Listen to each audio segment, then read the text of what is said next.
اور فقیر نے مجھے کہا ہے کہ یہ سانپ تمہارے پیٹ کے اندر موجود ہے، اور اس نے کہا تھا جیسے ہی تم اس سے اپنی محبت کا اظہار کرو گی کہ یہ میرا بیٹا ہے، میں اسے پیدا کرنا چاہتی ہوں اور اسے دنیا میں لانا چاہتی ہوں، تو یہ بڑھنا شروع ہو جائے گا۔ مطلب یہ کہ کسی بھی طریقے سے مجھے اس سانپ کو اپنے پیٹ سے نکالنا ہوگا۔ اس فقیر نے مجھے کچھ وظائف بھی بتائے ہیں جو کہ مجھے بغیر کسی سے بات چیت کیے رات کی تاریکی میں کرنے ہوں گے۔ اب اس لڑکی نے اس سانپ کو بڑے ہی محبت سے یہ بات کہی کہ میں تیری ماں ہوں، تجھ سے محبت کرتی ہوں، میں تجھے پیدا کرنا چاہتی ہوں اور اس دنیا میں لے کر آنا چاہتی ہوں۔ یہ بات سانپ نے سن لی اور وہ بڑا ہونا شروع ہو گیا۔ اس نے ایک دائی کو بھی اپنا رازدان بنا لیا اور سارا واقعہ بتایا اور ساری بات بہت اچھے طریقے سے سمجھا دی۔ میرے ہاں جو بچہ پیدا ہونے والا ہے وہ کوئی عام بچہ نہیں ہوگا بلکہ وہ ایک سانپ ہوگا۔ جیسے ہی وقت قریب آیا اور اس نے ایک سانپ کو جنم دیا، مگر کیونکہ اس نے وہ وظائف اس طریقے سے جاری رکھے ہوئے تھے، اس لیے وہ سانپ مردہ پیدا ہوا۔ وہ ایک سانپ اکیلا نہیں تھا، اس کے ساتھ ایک بیٹا بھی پیدا ہوا تھا جس کا رنگ نیلا تھا۔ اس کا بیٹا اپنی پیدائش کے تھوڑی دیر بعد ہی مر گیا۔ ایک ماں کے لیے اس سے زیادہ کیا تکلیف والی بات ہوگی کہ وہ اپنی آنکھوں کے سامنے اپنی تین بیٹیاں اور ایک بیٹا مرتے ہوئے دیکھ چکی تھی، لیکن وہ سانپ کو اپنے سامنے دیکھ کر سچ مچ حیران تھی کہ کس طرح اس نے اتنے بڑے سانپ کو اپنے پیٹ میں پالا اور اس کو پیدا کیا، اور یہ اللہ ہی اس کی منزل کو آسان کر سکتا تھا۔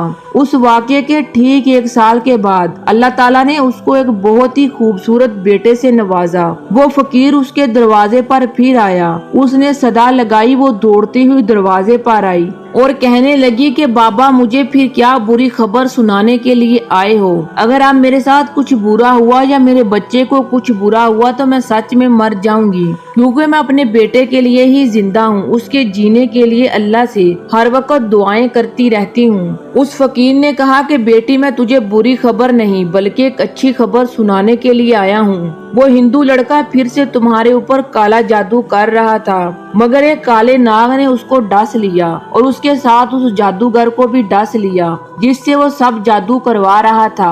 اللہ پاک نے تمہارے دشمنوں کو موت کے گھاٹ اتار دیا ہے، اللہ پاک نے تمہارے اوپر کرم کر دیا ہے۔ اللہ تمہارے بیٹے کو زندگی دے گا اور تم ہنسی خوشی زندگی گزارو گی اور تمہارا بیٹا اس جائیداد کا واحد وارث بنے گا۔ یوں ایک حافظ قرآن لڑکی اب اللہ کا شکر ادا کرنے لگی اور اپنی زندگی کو اپنے بیٹے کے ساتھ خوشی خوشی گزارنے لگی۔ بے شک برے کام کا نتیجہ برا ہی ہوتا ہے اور اللہ پر یقین انسان کو ہر مشکل سے مشکل آزمائش سے باہر نکال لیتا ہے۔ اللہ پاک سے دعا ہے کہ اللہ پاک ہم سب کو جادو کے شر سے محفوظ رکھے۔ امید کرتی ہوں آج کی ویڈیو آپ کو پسند آئی ہوگی۔ ویڈیو کو لائک اور شیئر ضرور کیجیے گا۔